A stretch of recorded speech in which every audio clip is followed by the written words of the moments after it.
What's up, kinfolk? Welcome to the #1 ranked show. I am your host, RJ Young.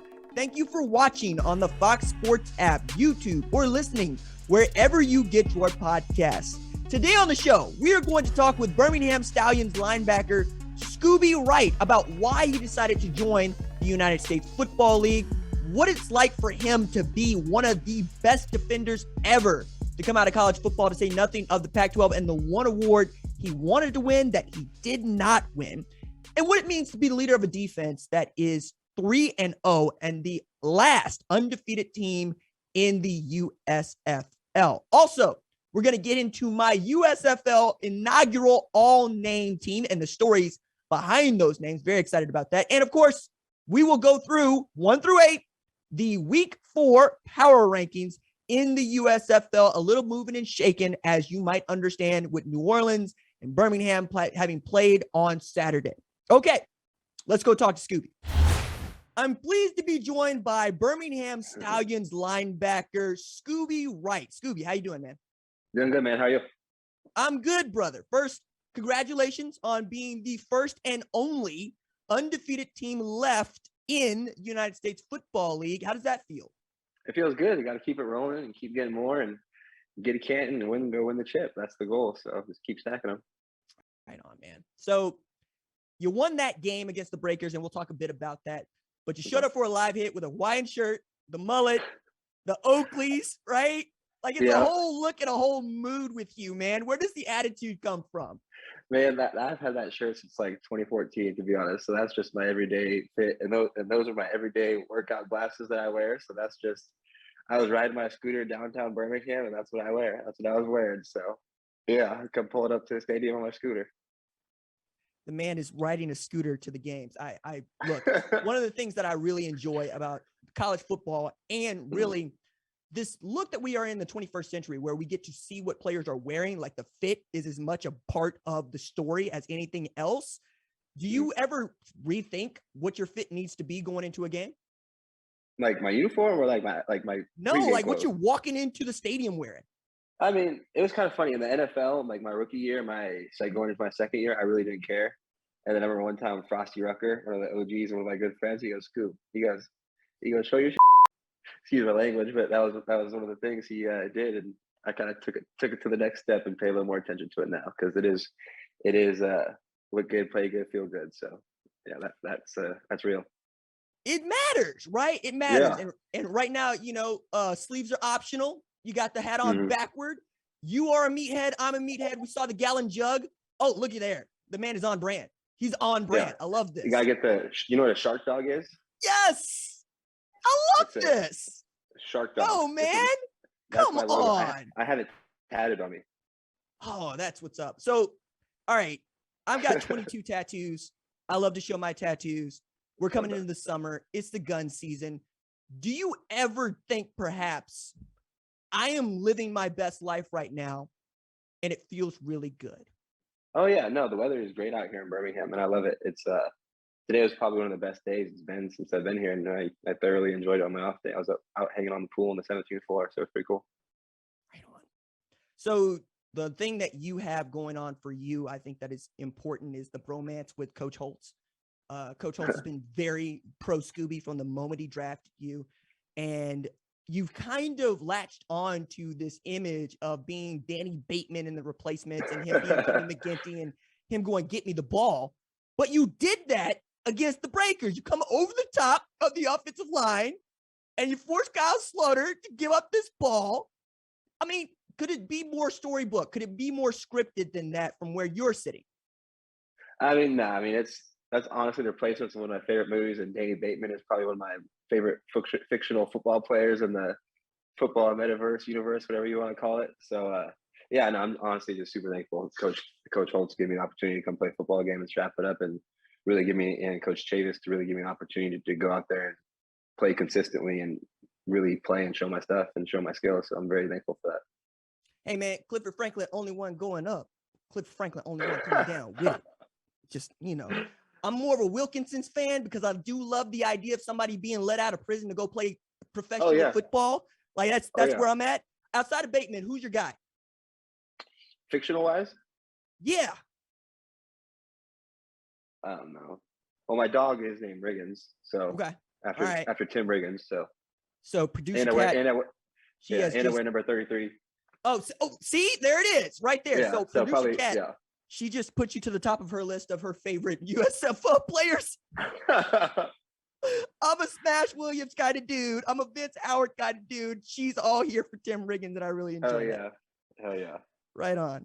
All right. So you mentioned Coach Chavis, and we got to see United by Football, just how much you guys mean to each other. He really enjoys coaching you. But I think the top line thought, like if I'm writing a headline for this story, it is that no, we have a Broyles Award winner, right, for the best assistant coach in college football. And we have a Bednarik Nagurski Butkus Award winner in Scooby Wright. Right? What's up? I actually didn't win the Butkus. You didn't win. I'm going to write them a letter. Mm-hmm. What? Beginning of the year, tackles, 31 tackles for loss? Mm-hmm. Beginning of the year, I wrote down I had 2 goals: to be Pac-12 Defensive Player of the Year and to be the Butkus Award winner. And I didn't even know about the other awards. I didn't even know they were a thing. Those are just the 2 that I want. Those are the 2 that I wrote down. And then that was honestly like I'm salty about that.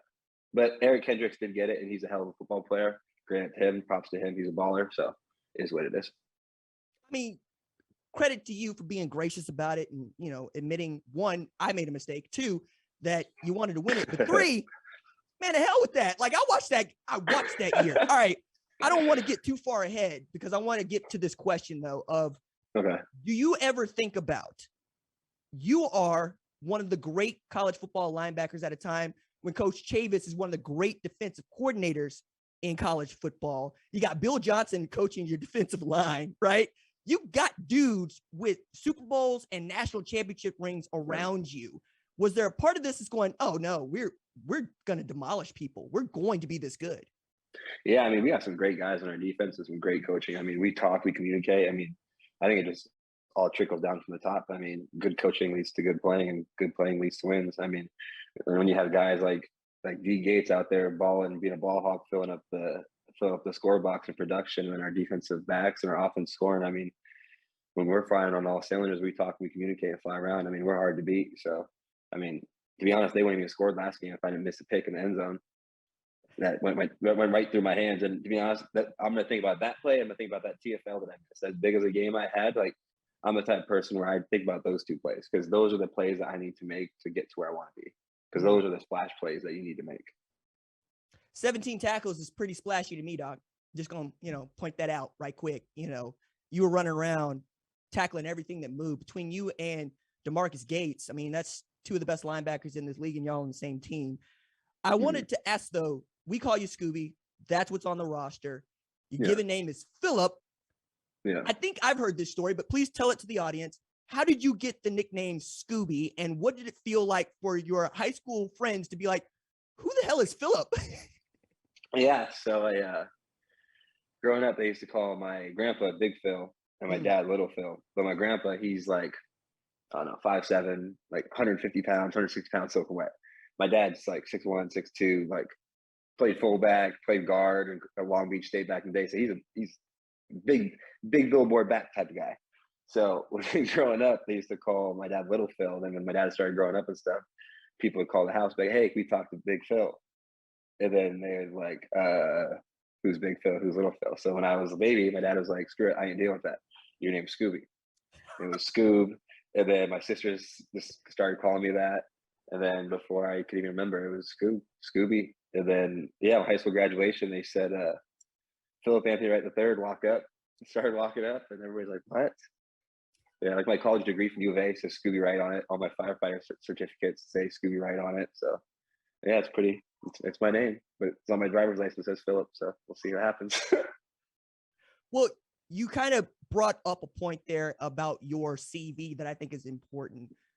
Firefighter. Yeah. And dabbling in Brazilian jiu-jitsu. Is that understood?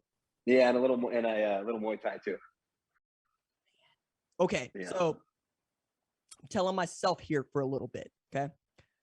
I won a national powerlifting championship in high school, right? Okay. I go to learn to fight, learn to be an octagon, pick a couple fights.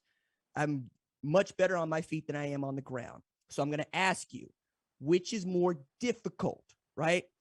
learning to be a firefighter, getting somebody out of their guard, right, in jiu-jitsu, or meeting somebody in the hole? 100% running into a fire, because when there's people dying and stuff could get fast quick, and there's a lot of, I remember one time we were drilling in my academy and there was a door that was locked and we were doing a live burn inside a Connex box and the door was stuck for a minute. And I remember I was sitting there like, yo, are we going to be good? I looked over to the little 5'3" girl named, like, homie named Jamie. And she's like, yeah, we'll be okay. And I was like, yeah, I became, my man attributes went up that day, if you catch my drift. But yeah, I mean, stuff like that. And that's scary. Running into a thing, like running into a house on fire, that's scary. I mean, going into a fight somebody knockdown, going and get ready to go to a Muay Thai fight, I mean, or a jiu-jitsu match, I mean, you have to be mentally right. You can go out there and get embarrassed. In football, I mean, there's 100 and some plays a game. If you miss one, it is what it is, but you just got to make up for it. And hopefully it doesn't affect the game too much, but you always try your best, you know? Says the man who's still thinking about the picky drop playing linebacker against the Breakers. You know, I'm gonna put that out. But like, no, seriously, dude, you have had a journey basically since coming into college, right? Yeah. So I was explaining before we started the taping that I'm the type of guy who watches football. I love this league and I love the stories of this league, and it's my privilege to tell them. But I'm built for this in that I will watch football from the moment that we got Big Noon on until we got Fresno State playing BYU or whatever at 1 a.m. in the morning. So I would watch Vontaze Burfict do more or less what you are doing with the mic'd up portions of the USFL, which is to talk noise. Like, my favorite picture over here in the studio is Vontaze Burfict pointing over of a defensive lineman, offensive lineman to Matt Barkley going, I don't even know what he's saying, but I'm going, give me that. And he went to the NFL, became an all-pro, going, man, Pac-12 is about to be just okay again. Nope, here comes Scoop. Scoop showed up to go tackle everything that moved. Did you have a favorite linebacker growing up? And was it more about what their attitude was as opposed to what their play was? Yeah, so growing up, I was a huge USC football fan. That was my dream school, was there in Boise State. And I remember I had the poster of Brian Cushing, Clay Matthews, Ray Maluga hanging in my room. Yikes! That cover where they're all sitting there all jacked up and stuff. That I had that hanging in my room whenever that came out, when I was like 10, 12 years old, till the day I graduated high school, went to U of A. So I mean, just kind of seeing that every day, and those are probably my three favorite linebackers probably ever, those three guys, just by the way they played. And it was cool because they're all different, you know.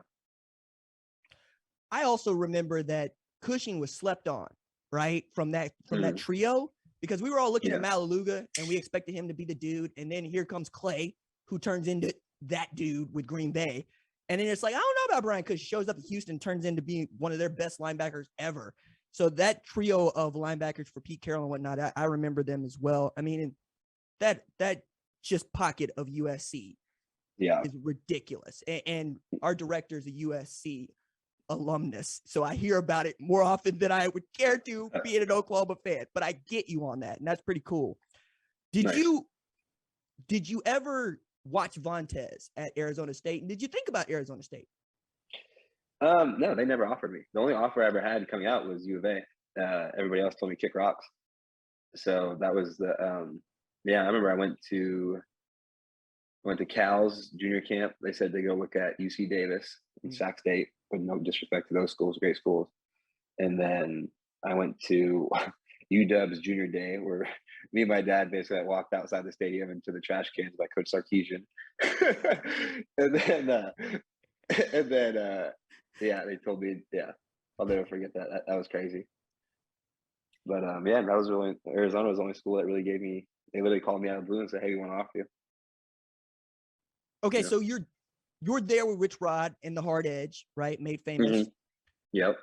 And then you get number 2, Oregon on the schedule with Marcus Mariota at quarterback. Yep.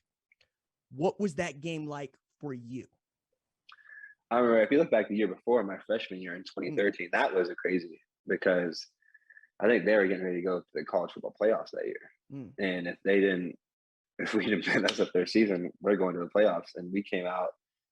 I remember Kadeem Carey just went off that game, and I was a freshman, and I got to pick the first play of the game on Mariota.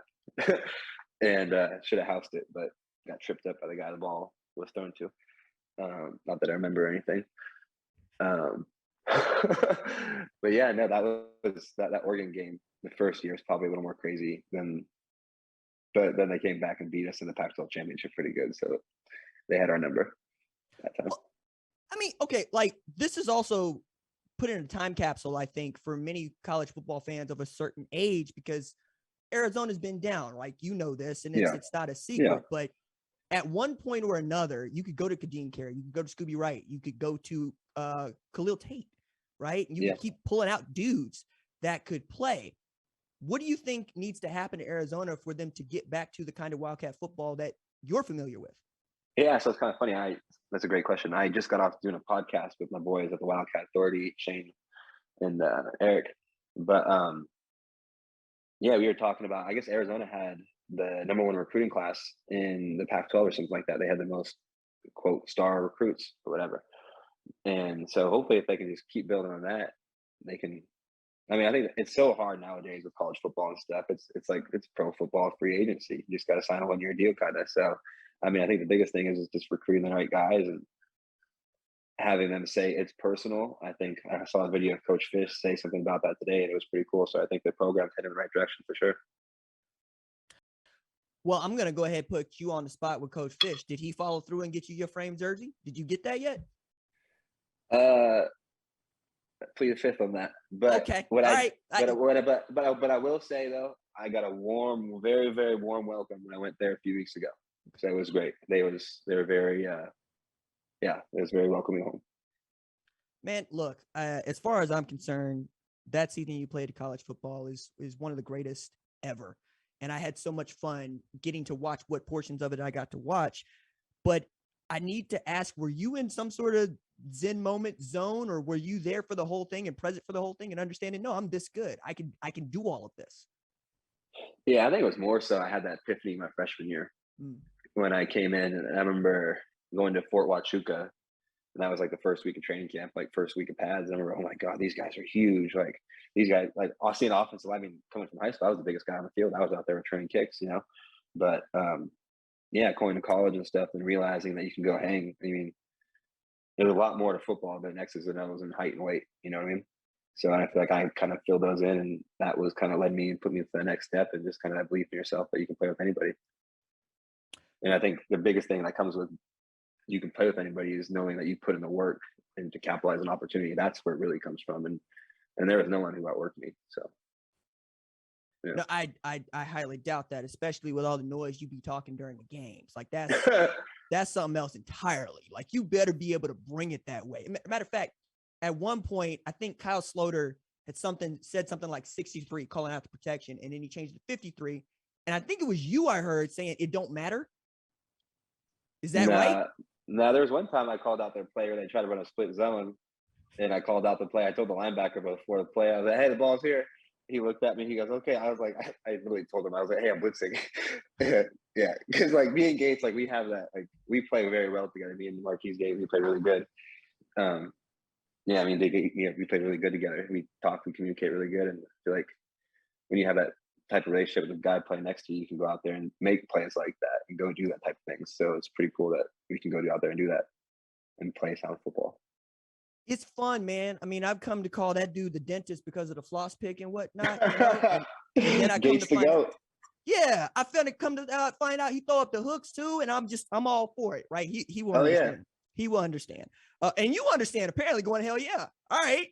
That's what's up. No, I know, but I don't know. Okay. No, hey. And I appreciate that. that. I usually ask this question at the beginning, but we've been having fun, and I want to make sure I get this in. Why did you want to play in the USFL? I mean, why not? I mean, chance to go, 2-year layoff, and you go kind of stress out about, like, end quote, get into the real world, and you're not playing football and stuff, and you have the opportunity to go do something that you love and you're passionate about, and you kind of already have your black belt there, if you catch my drift. So that's kind of where I was at, and I said, yeah, hell yeah, I'm going to go do it. Right on. Birmingham Stallions linebacker Scooby Wright, thank you so much for joining us here on the Number One Ranked Show. Yeah, no doubt. Thank you for having me. It was a pleasure. My thanks to Scooby Wright for joining the show. Very excited to have that dude in the league. One of my favorite players coming out of that region for sure. And really for me, when I think about Arizona football, I think about Scooby Wright. As you might know, I put him on my all-time Pac-12 defense. And I mean, fight me is where I'm at with that. But Scooby also makes another team that I put together, which is my USFL all-name team. Now, rules to this were simple. I'm not dealing with nicknames so much, right? Although Scooby is a nickname, but it's also on the roster sheet. So if it's on the roster sheet, right, that is what we will refer to you as. This man goes by Scooby and has gone by Scooby for years. And the way that I go by RJ, though it ain't my government name, it is on every single byline that I've ever had. And it's on every book that I've ever written. And you know me, it's RJ. You don't need to know my government name because you the feds, right? You the feds if you're asking that question. Like, you don't ask that question if you're not the feds. That's all I'm saying. So let's start with a few names on my all-name team. And you can read the full list at foxsports.com or on the Fox Sports app. Again, spent a lot of time on it, and it is my favorite story that I've written so far about this league because it's not just the names, it's the stories behind the name. So at number one, obviously, is Scooby Wright. And if you listen to the show, and you have, you know where his name came from. So I won't spend a whole lot of time there except to say Scooby Snacks, Scooby Sacks. See how, you need to end. And look, headline writers everywhere love that man plays linebacker and is a tackling machine. The next name on the list is Maurice Alexander's nickname, right? Which is Hard Time. Breaking my own rule here because this story is very cool. So Maurice Alexander shows out in Philadelphia Stars' first win. He also was a late addition to the Stars, late addition to the USFL. He signed late on day 2 of the USFL draft. Bart Andrus slowed down the draft, right? Basically stalled. So his wide receiver coach could just see a little bit of the guy coming out of Florida International, who was a state champion quarterback at Booker T. Washington in Miami, Florida. If you know anything at all about Florida football, you know that's not too doggone shabby. Shows up at FIU and becomes a wide receiver. Going in the USFL, they draft him based on basically 6 plays. And he comes with this Twitter handle and this nickname of Hard Time. So naturally, as a journalist, I'm asking the question of, yo, man, why do you get the nickname Hard Time as opposed to assuming that it's because he gives defensive backs a hard time? No. This man's mama and grandmama gave him this nickname. So when he was being born, his mother's in labor with him for the better part of 8 hours. And she had to have an emergency C-section because his umbilical cord was around his throat, strangling him. Doctors needed to rescue he and his mama. When he was born, his grandmother said, we're going to call him Hard Time, which is to say, yo, man, this child is going to have a hard time getting through life because somebody did not want him to be here, and he defied those odds anyway. My grandmommy was born on Saturday. She was called Saturday's Child. If you know that nursery rhyme poem, it denotes the same thing. You work hard on Saturday. And what do? I work hard on Saturday. I can empathize with a person who goes by Hard Time because he's had a hard time. So when you see Maurice Alexander running routes for the Philadelphia Stars, perhaps you will send one up for him too, because this man has been working his behind off to play professional football. Next player on the list is one I got to tell on myself about. So we have Michael Scott. So I'm at lunch in Birmingham covering the games, and I'm sitting with a couple of friends, and I said, I'm putting together a list of all named candidates for the USFL.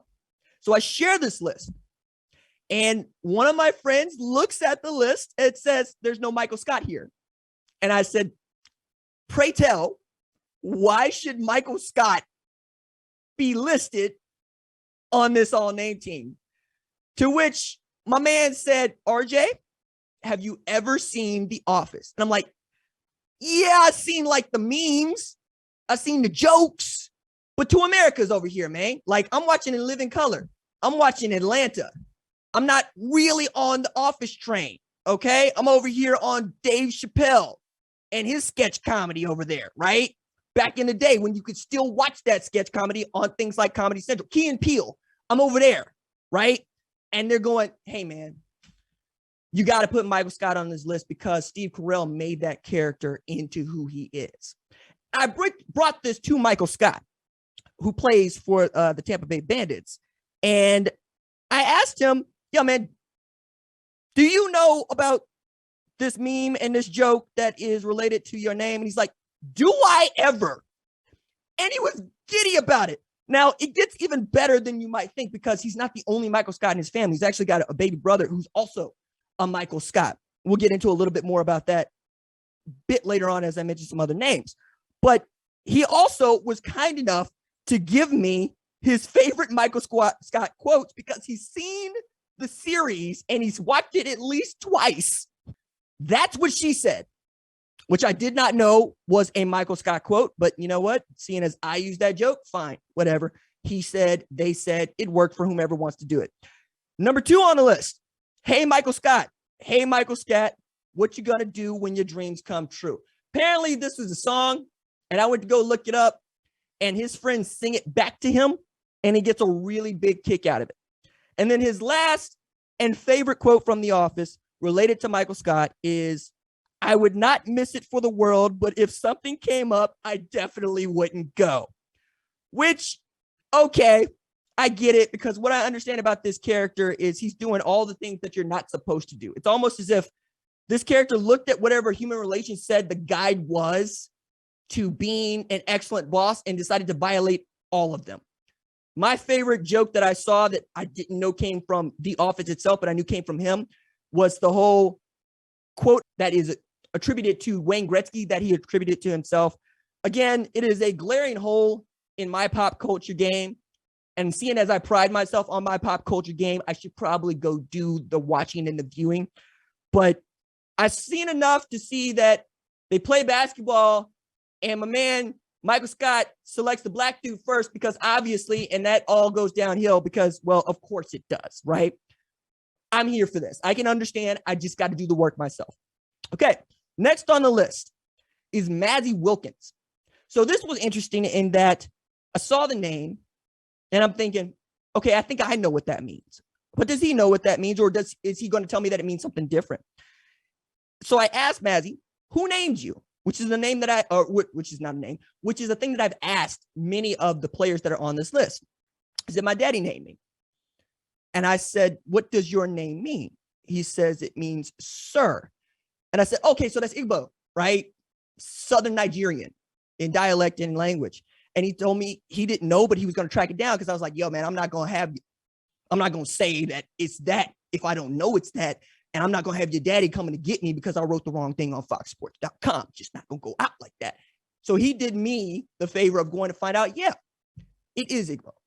And it does mean sir, which is kind of interesting, right? Because it gets back to this discourse that comes back to post-antebellum in the Civil War, in that Black folks who had gained their freedom went about renaming themselves in many instances. It's one of the reasons that you might see a freeman walking around, right? Or you might see a player or a man named like Captain Merlin, right? Playing the NFL. You might see they call me sir, right? You might see a major, because the idea, you'll see a prince, a king, a queen. The idea here being that respect is going to be built into your government name so that nobody gets to talk down to you. To further outline this, you'll know that James H. Meredith was the first Black man to go to the University of Mississippi.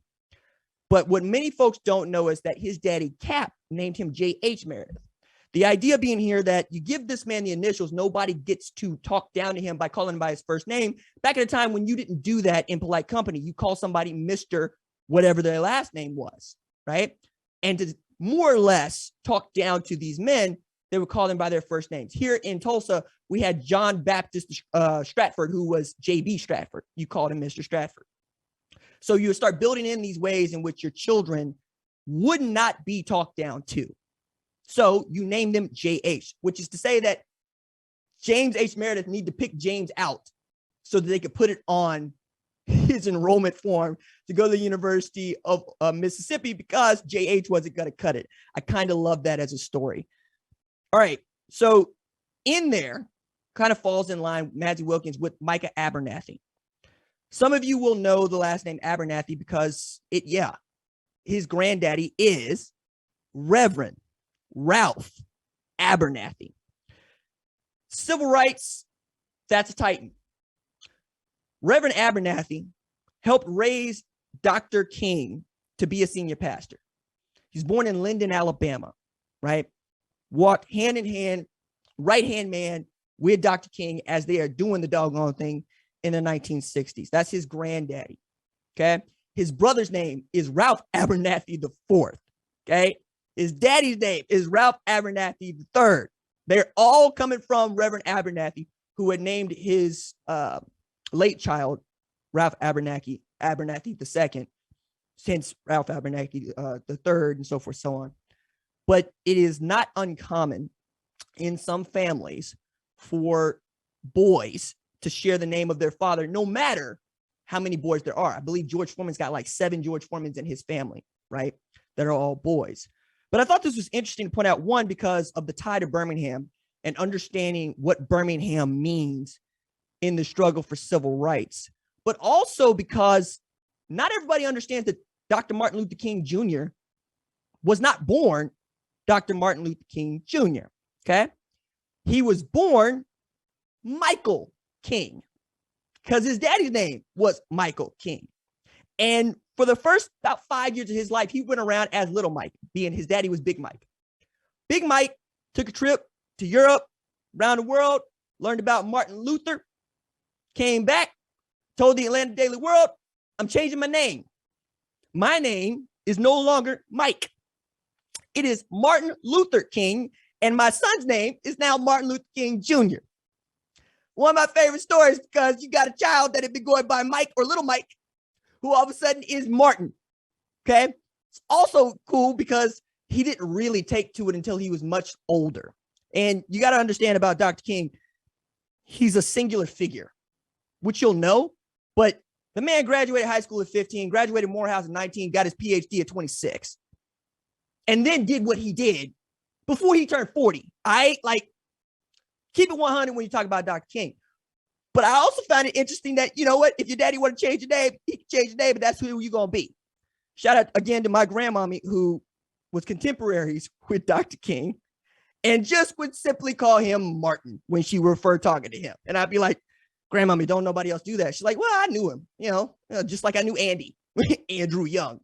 Come on, man. My grandmommy, jewel of my family. But in learning these stories about these dudes, just these 5, I feel that I've gotten better about understanding this league and just what kind of players play in it.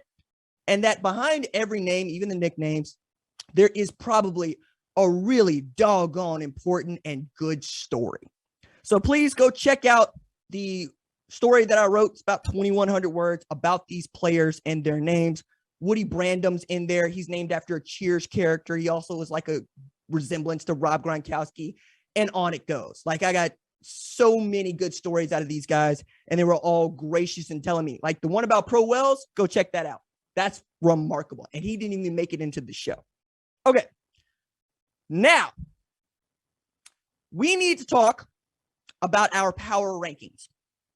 We had some moving and shaking in the power rankings because, well, week 3 was a moving and shaking kind of week. Number 1, Birmingham Stallions. It's easy. They're the only 3-0 team left. They're 2-0 in the strongest of the 2 divisions. They got a 22-10 victory against the New Orleans Breakers after being down 13-10 in the second half. Okay. Mostly on the strength of DeMarcus, I don't get tired, the dentist Gates, right? Getting 10 tackles and that pick to seal it. And then your man Scooby Wright running around with 17 of his own. 4 players on defense had 10 tackles or more. Remarkable showing by them, especially as the offense continues to be the kind that just doesn't seem to be about it until the second half. I know they want to be about it in the first half, but it ain't the way it's been going. And the defense has been there to really hold them up and keep up their end. And Birmingham looks like it's going to make the playoffs, but we still got a lot of the season left to go. 10 weeks in the season. We're only into week 4 this week. Okay. Number 2, the New Orleans Breakers. I understand they took an L, but they took an L to the best team in the league. And they look like they might have an opportunity to win it. As a matter of fact, you got to remember, right? Their scoring drive to go ahead, nearly 9 minutes off the clock, 17 plays. Kyle Sloter looks like that dude. Johnny Dixon is an after-the-catch monster. Jay Adams is a monster in his own right, and they're getting great production out of guys like Jordan Ellis. They did this all without TJ Logan this week as well. The defense had been great. Davin Bellamy had been great. We've seen great things from Vontae Diggs, but the difference was an offensive line. Come on, RJ, use your articles. An offensive line that had not given up a sack all season, gave up 4 against the Birmingham Stallions, including Scooby Wright coming over the top to force Kyle Sloter to fumble the football, turnover on downs at the goal line. That could have been the difference in the game because remember, in the USFL, a 9-point margin is a 1-score game. They would have been in it. I think they're still going to be pretty good, and they're still got that second playoff spot in the South Division. Number 3 on the list, the New Jersey Generals. Okay? So the Generals continue to employ a 2-quarterback system, and it continues to work. They rushed for 269 yards against the Philadelphia Stars in their 24-16 win. DeAndre Johnson, 130 yards, 94 on the ground. Outstanding by him. Chris Dishman's defense gave up just 230 yards passing to the best passing team in the league. Mike Riley seems to be figuring out how to use both Luis Perez and DeAndre Johnson, even as it feels like you're telegraphing to the defense what you're going to do. It hasn't mattered because one of the things that Mike Riley said at the beginning of the season was, I'd be shocked if we don't run the ball well, and they have been running the ball very well with Darius Victor and Trey Williams. And remember, this is a team that had drafted Mike Weber and still might end up with Mike Weber at some point in the season. Number 4 on this list, the Tampa Bay Bandits bounced back in a big way to get a W. Okay, so Todd Haley told his team before the game started that he's missing his daughter's graduation to coach them against the Houston Gamblers. Please go get a win. Well, it didn't look like it was settling in as they went into the locker room down 24-13 at half. But they stormed back. Jordan Ta'amu passes for 255 yards. I think he's got 284 total to win 26-24 in the game that Kevin Sumlin had to know that they were going to win. I mean, we'll talk about it a little bit later on, but it's about finishing for them. Tampa, though, moves 2-1, 1-1 in South Division, and they got a fighter's chance, right, of getting into that playoff spot. Number 5 on the list, the Philadelphia Stars. 1-2, 1-1. They were in a battle for the top of the North Division with New Jersey. They lost this game, but they also had lost Brian Scott in the process, all right? So he suffered an injury that took him out of the game. X-rays were negative. They hope to get him back on a short week of rest when they play the Michigan Panthers on Friday night. But Case Cookis looked like he knew exactly what to do and was running the offense really well. This is a man that had over 100 passing touchdowns at Northern Arizona and had demonstrated just how familiar he was with the offense the week prior as he's talking to Brock Heward, basically quarterback to quarterback, exchanging what they're looking at, exchanging what's supposed to go on here and what Brian was seeing from the defense and where they wanted to go with the football. I thought the defense for Philadelphia is the problem. Defensive coordinator Brad Miller is going to have some things to work out, specifically in the rushing defense. Again, they gave up 269 yards to the best rushing team in the league, but Jordan Moore acquitted himself well. He had 10 tackles, including a sack. He was flying around, playing great football at that outside linebacker position. Number 6 on the list, the Michigan Panthers, who get off the schneid, right? They get a win against the Pittsburgh Maulers, and not just any win, to move to 1-2 and 1-1 in the division. They throw the first shutout in the inaugural USFL season. Remarkable display by a team that has an identity now. They started Paxton Lynch because that was the plan. In their first 2 drives with Paxton Lynch behind center, they go score. Okay. Jeff Fisher was maligned earlier this season for saying we're going to use Paxton the way that the Buffalo Bills had kind of used Josh Allen. And then you saw what he meant when they played against the Maulers. Okay. The man was taking off on QB draws and he was getting 20-yard gashes, help them punching it into the end zone. They lose him a little bit later on in the game to injury. Shea Patterson comes in. It's nice to be able to pick on the number 1 overall pick to go finish the game for you. And they're able to secure that 24-0 win against the Maulers. They also know who they are now. Their team is going to run the ball and play defense. Okay, Reggie Corbin had 20 rushes for 130 yards and a TD. You got great tailbacks in Cam Scarlett and Stevie Scott to start the season, to say nothing of what you have in trees on the outside like LaMichael Pedway and Marcus Baugh comes out of Ohio State. They've got a former Navy midshipman at safety in Sean Williams and a former captain on that Navy defense, captain of that Navy program, quite honestly.